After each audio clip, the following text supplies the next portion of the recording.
Assalamualaikum warahmatullahi taala wabarakatuh. Jadi dalam video kali ini saya akan berkongsi dengan anda semua 7 cara bagaimana kita boleh buat duit sama ada secara online ataupun secara offline.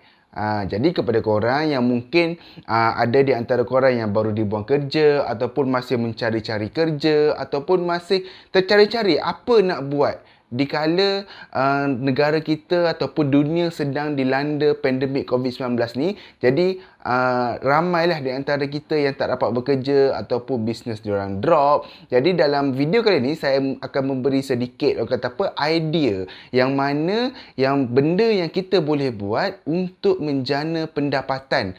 Dan di antara idea-idea yang akan saya share kejap lagi, ada di antaranya yang memang saya praktikkan, yang memang saya dah buat, dan di antaranya saya boleh generate sehingga lebih daripada 10,000 sebulan. Jadi kalau korang nak tahu cara-cara tersebut, korang kena tonton video ni sampai habis. Okey, cara pertama, cara yang paling mudah yang korang boleh buat adalah dengan menjadi dropship. Dropship ni adalah korang tak perlu dropship ni dia ibarat seperti langkah permulaan kita dalam perniagaan, dalam bisnes. So bagi sesiapa yang tak pernah lagi buat bisnes, yang tak pernah lagi menceburkan diri dalam perniagaan, so saya sangat-sangat sarankan korang bermula dengan menjadi dropship sahaja dulu. Sebab saya dulu pun bermula sebagai dropship sahaja. Macam saya dulu, saya bermula saya jual casing iPhone, barang-barang gadget. Jadi kelebihan dropship ni pula adalah, pertama sekali korang hanya boleh menggunakan handphone saja. Korang boleh gunakan secara online, tak perlu nak pergi jumpa orang, korang tak perlu ambil barang, korang tak perlu ambil stok. Dan ada sesetengah produk ataupun founder yang menawarkan dropship tanpa mengambil yuran sedikit pun. So korang boleh join dengan tanpa yuran, tanpa modal langsung. Korang hanya boleh menggunakan benda apa yang ada dekat tangan je.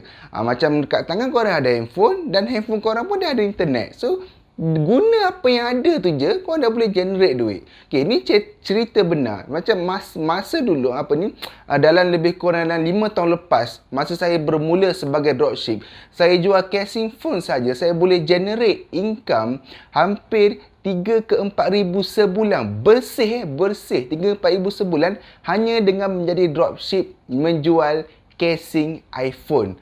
Pada zaman tu 5 tahun lepas. Masa tu saya buat saya tengah saya tengah awal-awal belajar degree dulu. So dropship ni kenapa saya kata 5,000 3 ke 4 ribu tu bersih? Sebabnya bila korang buat dropship, korang tak ada cost overhead yang tinggi. Sebab apa? Sebab korang tak simpan stok. So, korang tak perlu nak pergi ambil barang, korang tak perlu nak post barang, korang tak perlu nak habiskan duit untuk petrol, untuk menguruskan inventory. Lepas tu, korang juga tak perlu nak deal dengan orang secara face to face. Sebab apa? Sebab korang tak perlu ambil barang. Apa yang korang perlu buat adalah korang hanya perlu promote barang tersebut. Dan nak promote tu pula, selalunya bahan-bahan untuk kita promote tu, pihak HQ akan menyediakan bahan tersebut. So tinggal kita promote saja dekat media sosial kita. Tak kira dekat Facebook ke, Instagram ke, apa-apa media sosial yang kita ada. Jadi tips untuk korang buat dropship ni pula, korang boleh cari produk-produk yang orang kata yang tengah meningkat naik, yang tengah hot, ataupun yang tengah produk yang orang kata yang memang dah popular dekat pasaran. Sebab apa? Sebab produk-produk macam ni selalunya mereka sudah ada satu team ataupun satu sistem yang mana dia boleh mengajar kita. So bagi orang yang kosong dalam bidang bisnes, so dropship adalah pilihan yang paling tepat yang korang perlu join dulu, supaya dalam tu korang boleh belajar macam mana cara nak deal dengan orang, macam mana cara kita nak menjual, dan korang tak rugi apa-apa. Even tak jadi pun, so still korang hanya, maksudnya kerugian dari segi financial tu tak adalah. Mungkin korang akan penat sikit, biasalah. Buat apa pun akan penat. Tapi korang tak akan rugi dari segi kewangan. Berbanding kalau korang tak ada pengalaman, tapi korang dah letak modal 3,000, 4,000. So kalau tak jadi, macam mana? So bila kita tak ada pengalaman ni, chances untuk bisnes kita fail tu sangat-sangat tinggi. Jadi bila kita tak ada pengalaman ni, eloklah kita bermula sebagai dropshipper sahaja. Dan kita slow-slow meningkat naik. Daripada dropship, kita daftar jadi agent. Lepas tu kita daftar jadi stockist. Dan bila kita dah ada cukup, dah ada pengalaman sendiri, dah ada cara kita sendiri. So lepas tu barulah kita boleh nak mengeluarkan produk sendiri ke, ataupun kita nak buat bisnes secara orang kata dengan kita sendiri menjadi leader. Faham tak? Okay, so itu adalah cara yang pertama. Okay, jadi cara yang kedua. Cara yang kedua ni adalah cara yang paling common pada zaman sekarang, iaitu korang boleh try untuk buat Uber ataupun Grab ataupun GrabFood. Yang mana benda ni memang kita nampak macam alah, buat Grab je, buat GrabFood je. Korang tahu tak? Diorang ni walaupun buat Grab, diorang mendapat pendapatan yang sangat-sangat lumayan, tahu tak? Kalau tak adalah si abang-abang GrabFood tu sanggup nak meredah hujan, sanggup nak meredah panas kalau habuah dia tak berbaloi. Macam saya dulu, saya pernah menjadi driver Grab, tau. Masa 3 tahun lepas. Masa tu saya hanya menggunakan kereta mak saya. So saya buat Grab. Saya buat Grab secara part time. Jadi dekat situ pun saya boleh generate hampir 5 ke 600 sehari secara bersih, tau. So itu secara part time. Kalau secara full time lagilah. Tapi apa yang saya nak tekankan kat sini adalah kita bermula dengan apa yang ada. Masa tu, bagi saya pada masa tu, saya ada kereta dekat rumah, yang mana kereta tu tak ada orang pakai sangat. Jadi saya pakailah kereta tu untuk buat Grab. Jadi kalau korang ada kapasiti tersebut, maksudnya ada kereta ke ataupun ada motor ke, korang boleh pilih untuk buat GrabFood. Kalau korang ada kereta, korang boleh pilih untuk buat Grab driver tu.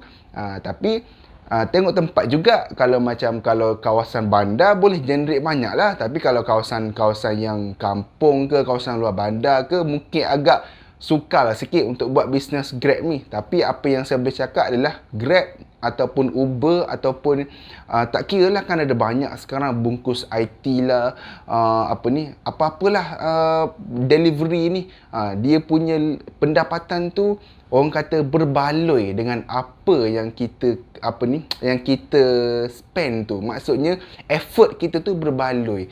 Kalau takkan adanya ramai orang nak menjadi GrabFood rider, takkan ada kalau pendapatan diorang tak berbaloi. Okey, cara yang ketiga pula adalah korang boleh menjual ataupun boleh jadikan barang-barang dalam rumah korang tu bertukar menjadi duit.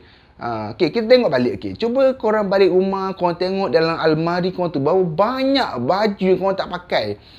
Macam kasut pun banyak kasut yang dah macam dah cantik, kasut cantik lagi, tapi korang dah tak pakai, korang ada kasut lain.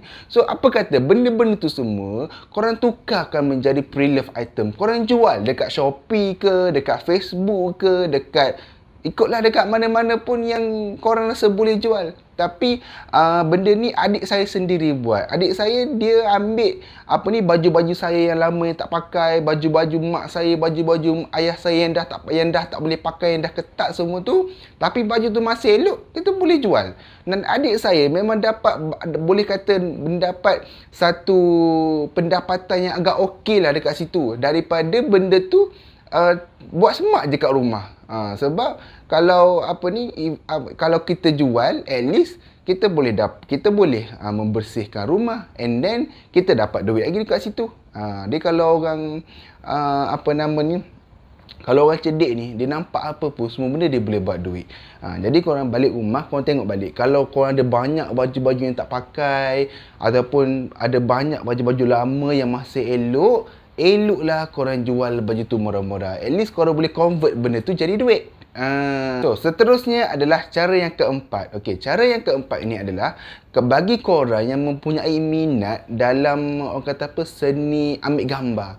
Maksudnya korang suka snap gambar, korang suka tengok gambar pemandangan. Dalam handphone korang tu ada beribu-ribu gambar. So korang tahu tak, gambar tu korang boleh jual. Korang boleh jual dekat aplikasi macam Forbes, ataupun korang boleh upload dalam Shutterstock. Korang boleh register banyak tau dekat apa nama ni, internet tu. Korang Google je macam mana nak jual gambar. So saya ada kawan yang dapat generate duit hampir 3-4 ribu sebulan hanya dengan menjual gambar secara part time je. Dia jadikan benda tu sebagai hobi dia. Dia tengok bunga ni nampak cantik sikit, okey dia pun snap. Dia tengok apa ni, landscape ni nampak cantik, dia pun snap. Dia snap, dia balik rumah, dia edit sikit guna PC dia, lepas tu dia upload. And then adalah orang beli benda tu. So korang just Google macam mana cara nak jual gambar secara online. Berterlalu banyak website untuk korang apa ni, yang korang boleh upload gambar dalam tu. So kalau saya nak cerita detail untuk benda tu, panjang lah jadi video ni. Cuma saya bagi hint dekat korang, korang boleh Google, okay, aplikasi ataupun website yang korang boleh jual gambar korang tu.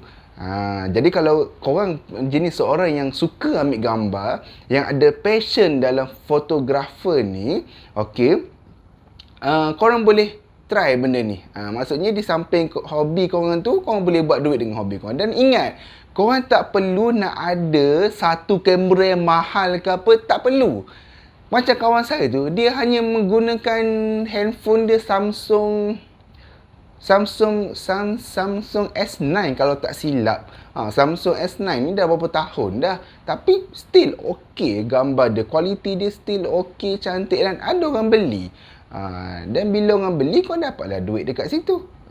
Okey, so itu adalah cara yang keempat. Okey, cara yang kelima pula adalah dengan menjadi tutor, ataupun bahasa mudahnya adalah menjadi cikgu rumah ke rumah. Jadi benda ni dia tengok orang. Okay? Kalau korang jenis seorang yang suka mengajar budak-budak, korang suka main dengan budak-budak, korang boleh try benda ni. Korang nak jadi cikgu untuk pergi rumah ke rumah ni, korang tak perlu ada kelayakan yang tinggi pun.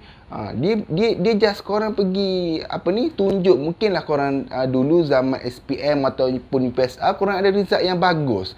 Maksudnya korang ada result yang tak adalah cemerlang, tapi korang ada result yang bagus, yang okey, yang korang boleh market dekat parent supaya diorang boleh ambil korang jadi tutor kepada anak dia.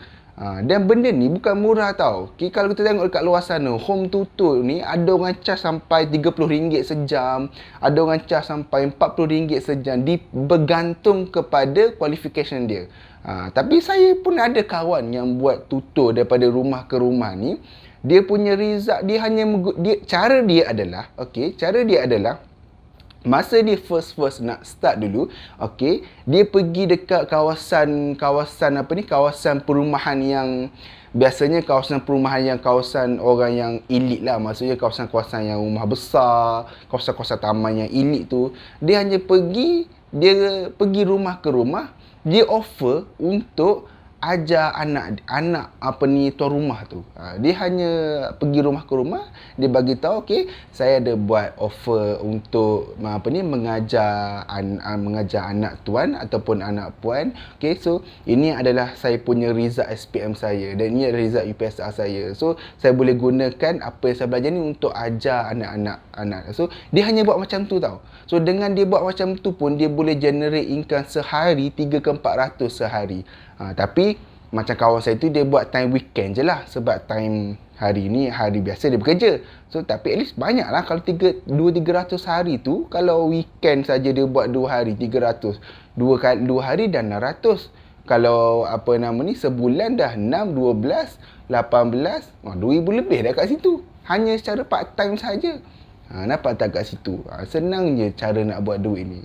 Okay, dan saya nak bagi tips kat sini. Untuk korang menjadi seorang tutor ni kan, korang tak semestinya perlu ada satu qualification yang tinggi. Maksudnya tak perlu korang nak ada result SPM straight A ke, UPSR straight A ke.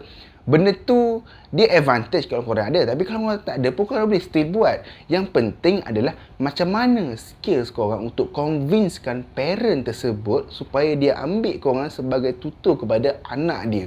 Macam mana korang boleh convince parent tersebut dengan skills yang korang ada, dengan keupayaan yang korang ada, korang boleh mengajar budak tu. Supaya budak tu dapat apa yang parent dia harapkan. So benda ni lah yang korang kena orang kata apa, belajar dengan pengalaman. Kalau korang tak buat, korang tak tahu. Yang penting kita buat dulu. Korang buat je dulu. Try je dulu pergi rumah ke rumah. Kalau dekat kawasan KL tu, berlambak je rumah yang nak ambil home tutor ni. And then kalau korang offer rate rendah sikit, ramailah yang nak. Tapi yang penting kualiti pun kena up dengan harga rate yang korang letak tu lah. Macam tu. Just research sikit dekat Google ke Facebook ke, tengok home tutor ni berapa orang buat rate dia, dan korang boleh try apply benda tu. Okay? Cara yang keenam. Cara yang keenam ni adalah dengan cara kita menjadi agent. Agent tu agent apa? Agent ni macam korang jadi agent kowe ke, ataupun korang masuk dalam bidang profesional, macam korang jadi agent unit trust ke, ataupun korang jadi agent hartanah ke, ataupun korang jadi agent takaful ke, insurance ke.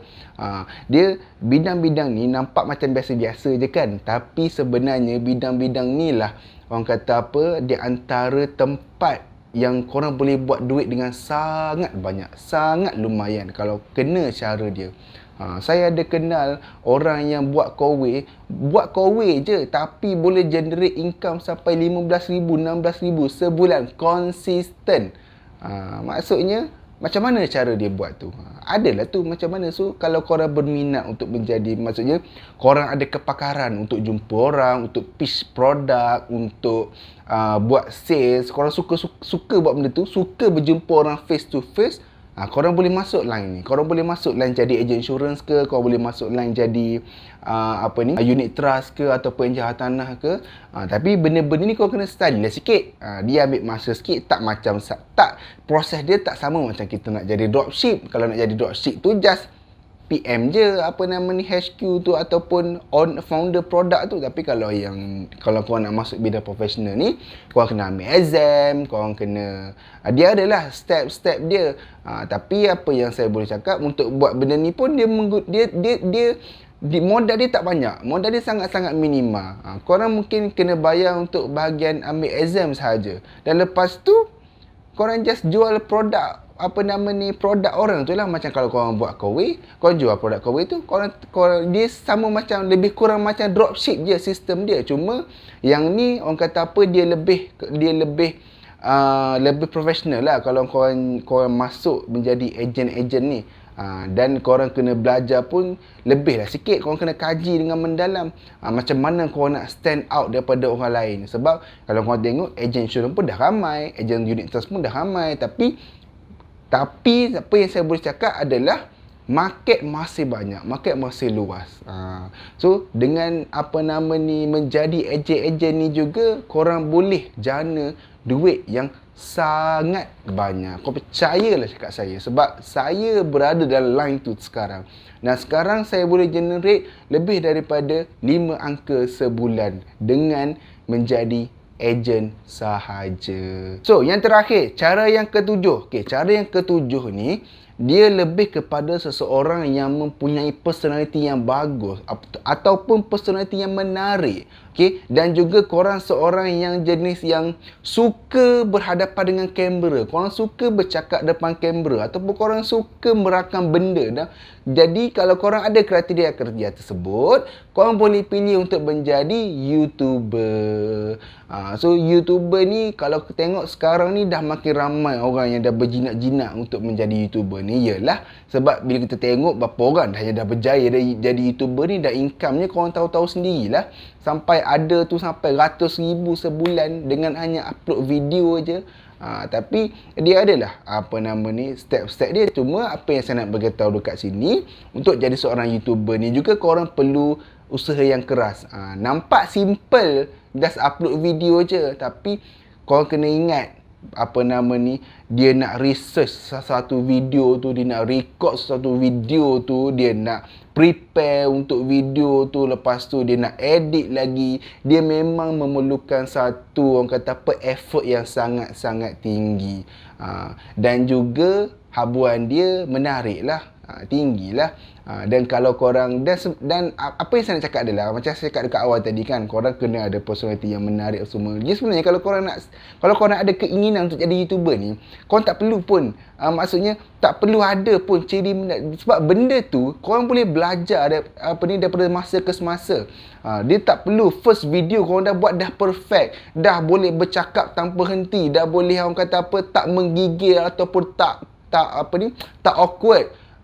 So kalau korang ada benda tu, advantage lah. Tapi kalau korang tak ada, korang boleh start, korang boleh buat dan korang boleh improve daripada video pertama, video kedua, video ketiga dan seterusnya. Jadi kalau korang ada keinginan untuk jadi seorang YouTuber, just start saja. Guna apa yang ada. Kalau korang ada kamera phone tu, just guna phone sahaja. Tak perlu korang nak start dengan beli kamera ribu-ribu, tak perlu. Tapi kalau korang ada duit, buatlah benda tu. Tapi kalau just nak start permulaan ni, hanya guna apa yang ada sahaja. Okey? Jadi itu sahajalah perkongsian saya kali ini berkenaan dengan 7 cara bagaimana kita nak buat duit dengan mudah. Dengan mudah ke? Sebenarnya tak mudah pun. Dia sebenarnya dia tak mudah pun. Tapi kalau korang buat, lama-lama dia akan jadi mudah.